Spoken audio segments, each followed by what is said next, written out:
I beat PoKeMoN sWoRd over the weekend, and despite the fact that we don't typically do reviews on this channel, I know a lot of people wanted to hear me talk about my thoughts on the game, so I figured this would be the best way to do just that. So let's talk about it.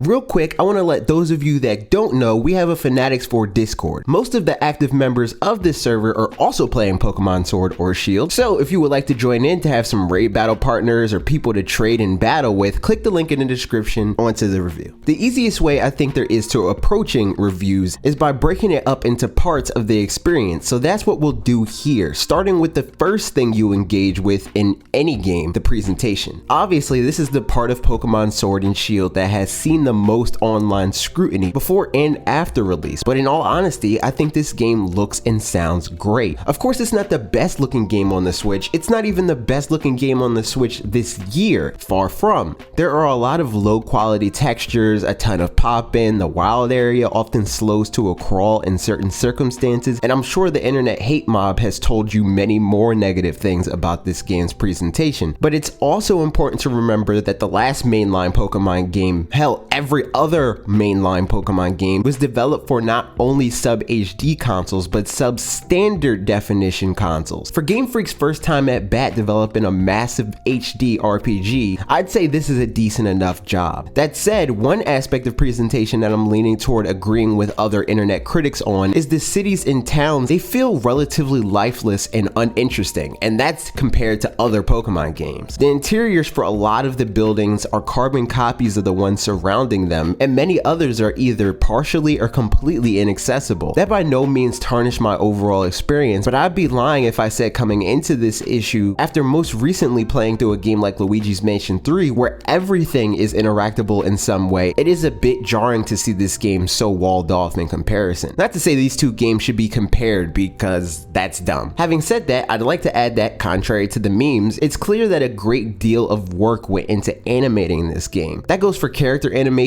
from the silly and unnecessary spinning animation to the much needed improvement to the facial animations, and the Pokemon received a similar amount of care. There are literally hundreds of Pokemon, and every one of them have their own set of animations that set them apart from one another by exuding their individual personalities while roaming in the wild area and playing in Pokemon Camp. Battle animations are less impressive, especially for legacy moves, but I think the blame there is more on the battle system than it is on Game Freak making lazy choices. A playstyle like this needs a solution that isn't too flashy so as to not slow down the battle too much while also remaining visually interesting on some level. It's a balancing act. Some moves they get right, others they don't. But even here, many of the Pokemon's personalities shine through with these as well. If there's anything I'd change to solve for this, it would be uprooting the entire battle system, but that's another video for another day. Y'all took 20 years to realize something was up with Pokemon games, so I'll give you time to come around on that idea like you did this one. Just do me a favor and be less dramatic when you do, but I digress. The music is great, not too much I have to say on that other than that, so moving on. Next up is the game's story. Always have strange expectations for stories in Pokemon games. Part of me understands that these games are made to be enjoyable for kids first and foremost, so I excuse things like plot twists that are pretty obvious. At the same time though, I understand that these games have a wide audience and they should account for that in some way. That said, I think sWoRd and ShEiLd did a better job at this than Pokemon Sun and Moon did. I think all the characters in this game were more layered with their own individual well-defined motivations and character arcs and the like, and that inherently makes them more engaging. This may be the Pokemon anime fan in me, but the change in the Pokemon League formula also did this game a ton of favors in this regard. Your rivals all seem to be accomplishing things rather than only riding your coattails, although there's some of that to be sure. I like the fact that I came out of the game with an opinion on all of the characters, because that's more than I can say for most Pokemon games. I like even more that my opinion on a fair amount of these characters changed as they went through their arcs. That says a lot in favor of this game's story. I don't really want to get into specifics here because I doubt that most have reached the end at the time of posting this video, but maybe we'll do a spoilers cast on our podcast directly to you, linked above and in the description. Let us know if that's something you'd be interested in. Speaking of which, I enjoyed them continuing the trend of injecting the culture of the places the regions are based on more and more. I can't speak to how accurate this specific one is, but that's what maxoflootpots.com is for. He'll be on directly to you to discuss that at some point, I'm sure. Perhaps my favorite part of this story is the more grounded stakes that are seen throughout the game. You're not immediately thrust into being the defender of your home and ultimately the world. The champion of the region actually does this job by actively encouraging you to focus on defeating gyms and working your way to the league challenge, while he serves as the region's first line of defense.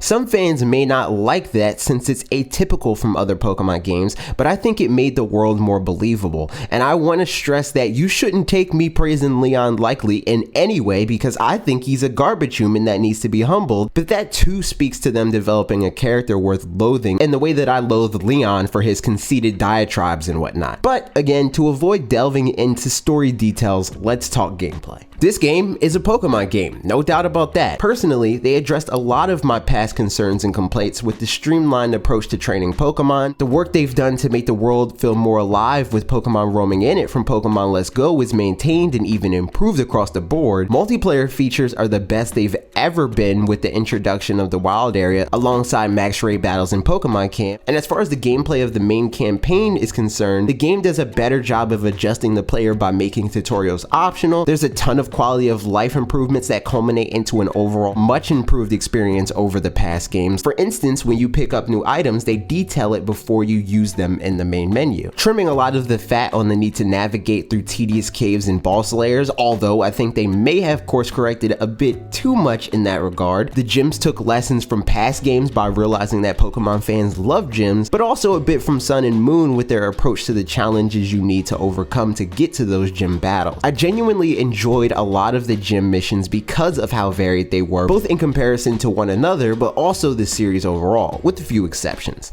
As I mentioned before, the Pokemon League was also changed from the traditional Elite Four to something more akin to the anime. I think this honestly felt more epic than the past solution. However, I also think it could be improved by making the tournament larger and by having the competitors be smarter to account for the fact that you heal between rounds. Also, I think it would be better if they randomized who your opponents were so you can have a different experience from your friends that are also playing through the game. But I'll talk about all the changes I want to see be made to this generation in the final version of Sword and Shield video in the future to once again avoid spoiling too much. As has been made abundantly clear, not every Pokemon is present and accounted for, but there's more new Pokemon in this game than we have had in quite some time, which is much preferred in my opinion. I'd rather have more new Pokemon to discover because I honestly made it a point to only use new Pokemon that I've never used before in my team. As long as I don't completely lose my Pokemon in the transition to a new console entirely, I'm fine with having the Pokemon I've accrued over the years sit out on individual games here and there. But maybe that's just me. If your opinions differ, that's fine. I respect that. I don't, however, think those views are worth outrage though, so if you'd wish to discuss them in the comments, be cool about it. For the final part of this video, I want to discuss in a bit more detail my absolute favorite part of this game, and that's the wild area. I always knew I would love this. It's a sampling of the Pokemon MMORPG dream after all. As a sampling, it definitely has its kinks with the frame rate issues and the difficulty of physically finding your friends online at times, but the fun in teaming up with a group of friends to take down and catch superpowered kaiju Pokemon makes up for any of those gripes in my opinion. I just can't wait to see what Game Freak does now that they have this experience under their belt, because as far as features go, every time they implement a feature that they plan to reuse in the future, that next attempt is always a notable improvement. Until then though, I can expect the wild area and Pokemon Sword and Shield to take up a whole lot of my Nintendo Switch playtime for the foreseeable future, and that's saying a lot considering Smash Bros exists. In summary, I think it's important to understand that all of these negative takes on a game not hitting a target that was never intended to be the aim of the company making it isn't productive for anyone. I, more than most, have wanted Game Freak to evolve and evolve drastically for a long time now, but I can't in good conscience judge every game by a standard I made up in my head, and I certainly can't expect them to meet that expectation overnight. What I did and continue to expect for them is to improve on their previous efforts and add new features along the way. Sword and Shield did exactly that. It's too early to say whether or not Pokemon Sword will ultimately overtake Pokemon Heart Gold as my favorite Pokemon game of all time, but I honestly believe it was a great attempt at reaching that goal. I'd recommend this game to any Switch owner, especially fans of the series. But those are my thoughts. If you played it, what did you think of Pokemon Sword Sword and Shield? What was your favorite new Pokemon? Which starter did you pick? Let me know all of that and more in the comments down below. Thanks for watching. If you enjoyed this video, I'd appreciate it if you click the like button and share it with a friend that you also think might enjoy it as well. They might even find it useful in their decision making if they haven't already bought the game. Most importantly though, subscribe and ring the bell for new videos like this every Tuesday and Thursday at 4 p.m. Eastern Time. Okay, that's it for me. See you next week.